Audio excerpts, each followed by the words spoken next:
सभी दोस्तों को मेरा प्यार भरा नमस्कार। हंसते रहिए, मुस्कुराते रहिए और हर पल को एक प्यारे से एहसास के साथ बिताते रहिए। ना कुछ तेरा ना कुछ मेरा, ये जीवन जोगी वाला फेरा। तो क्यों हम इतने उलझनों में उलझे हुए हैं कि हम क्या है कि थोड़ा सा अपने लिए टाइम नहीं निकाल पाते हैं। अपने लिए टाइम निकालना बहुत ज़रूरी है। तो सभी को मेरी तरफ से शुभकामनाएं इस दिन की। और ये आज का दिन है होली का।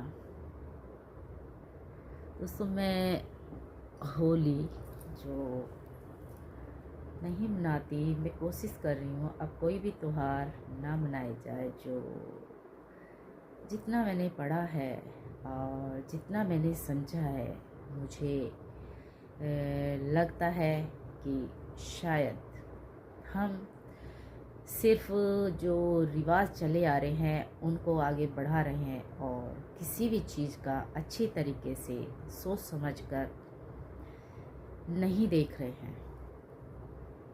तो आप देख रहे होंगे मैं कलर लगा हुआ है मेरे चेहरे पर।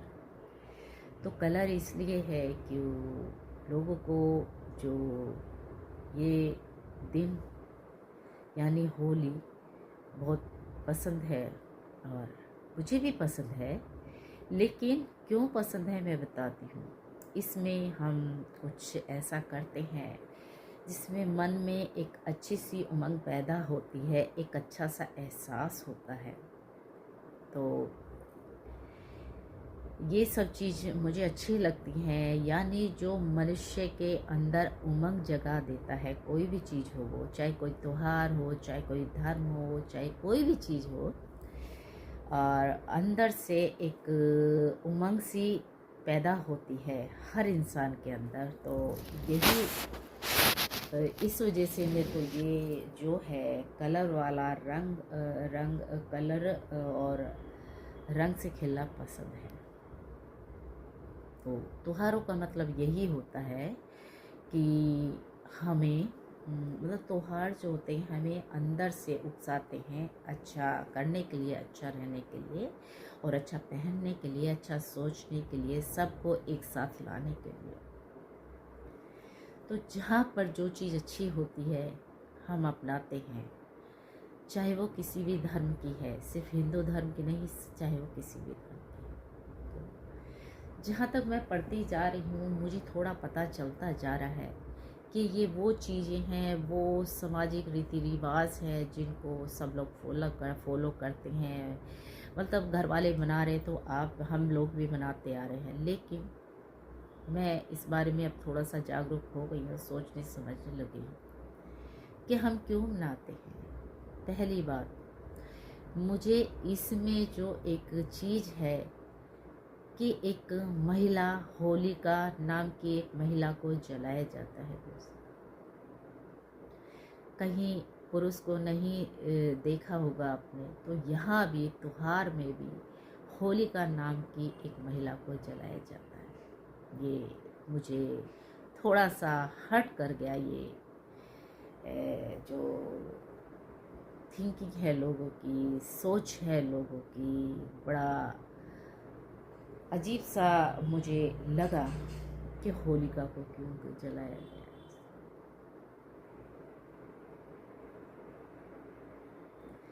और मैं ये कहती हूँ कि ये जो है इसकी कहानी है होलिका दहन के ऊपर।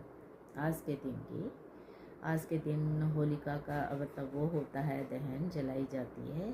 जगह देखिएगा बड़े बड़े जो है वो लकड़ियाँ स्टोर कर रखी हैं लोगों ने, उसे जलाते हैं। ठीक है, उसे जलाते हैं, लेकिन उसका वो प्रतिनिधि किसका है कि एक होलिका नाम की महिला को जलाया जा रहा है।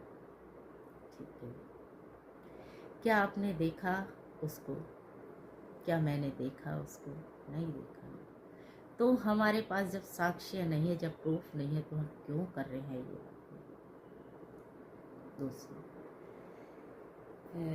आजकल होलिका नाम का जो दुश्मन है यानी बुराई है, हर इंसान के अंदर विद्यमान है।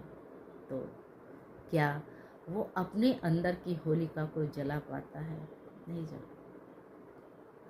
तो कुछ ऐसे रीति रिवाज जो हमारे पूर्वज फॉलो करते आ रहे हैं, क्या हमें करने चाहिए? सोचिएगा, मेरे हिसाब से नहीं। जब हम पढ़ लिख जाते हैं, हमें समझ इतनी तो आ जाती है, इतनी तो समझ आ जानी चाहिए कि सही चीज़ क्या है, गलत चीज़ क्या है। और पिछले साल मैंने इस इसमें के बारे में पढ़ा था, और अगर हम कहते हैं ये सही है, तो हमारे सोचने समझने की शक्ति पर ताला लग जाता है, और हम पढ़े लिखे होकर भी हम अनपढ़ कहलाएंगे, ऐसा मुझे महसूस हुआ। दूसरा, अगर हम नहीं मानते तो लोगों के जो रीति रिवाज है उन पर आघात पहुंचता है। दोनों ही तरफ प्रॉब्लम है। तो दोस्तों, जो इस चीज़ को फॉलो करता है, मनाता है, मनाने दे। हम ये नहीं कहते कि आप ना मनाएं, हम किसी दूसरे को फोर्स नहीं कर सकते। ये भारत देश है, इस देश में सभी को अधिकार है, सभी को स्वतंत्रता मिली हुई है अपने धर्म के अनुसार, अपने विचारों के अनुसार हर चीज़ को कहना, समझना, सोचना और बोलना।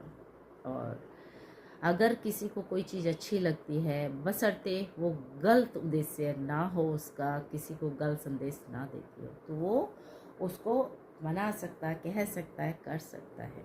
तो ये रही बात। लेकिन जब हम ये सोचते हैं कि हम भेड़ चाल चल रहे हैं, तो फिर हमारे में और पशु में अंतर क्या रह जाता है? कुछ अंतर नहीं रहता।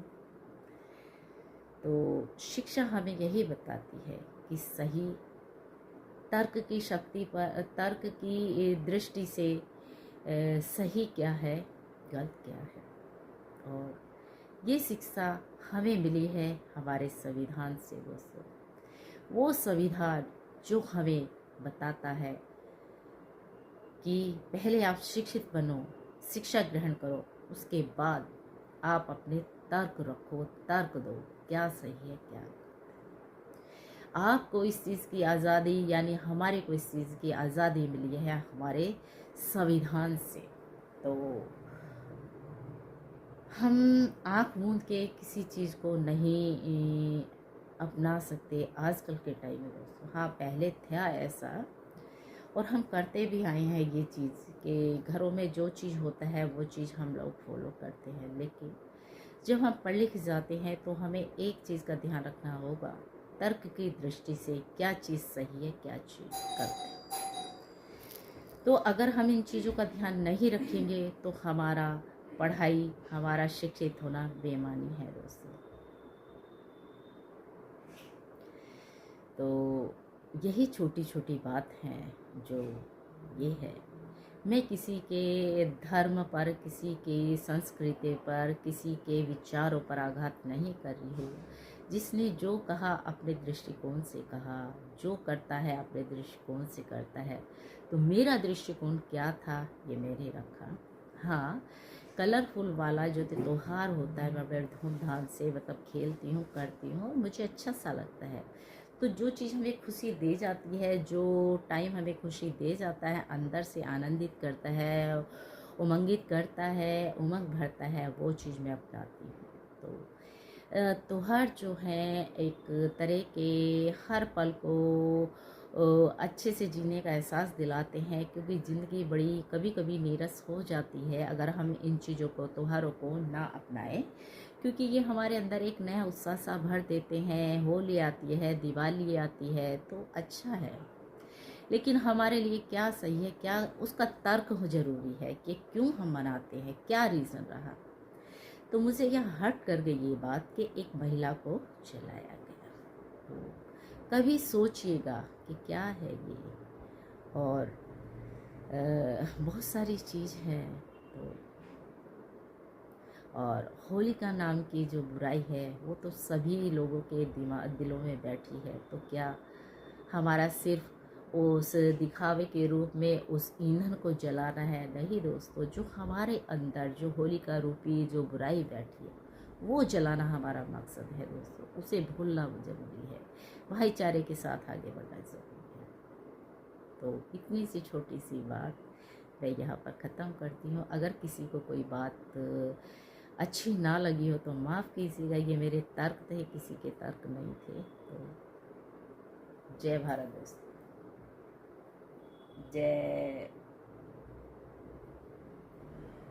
भारत। हंसते रहिए, मुस्कुराते। अब रॉकिंग लड़ी को विदा दीजिए। जय भारत।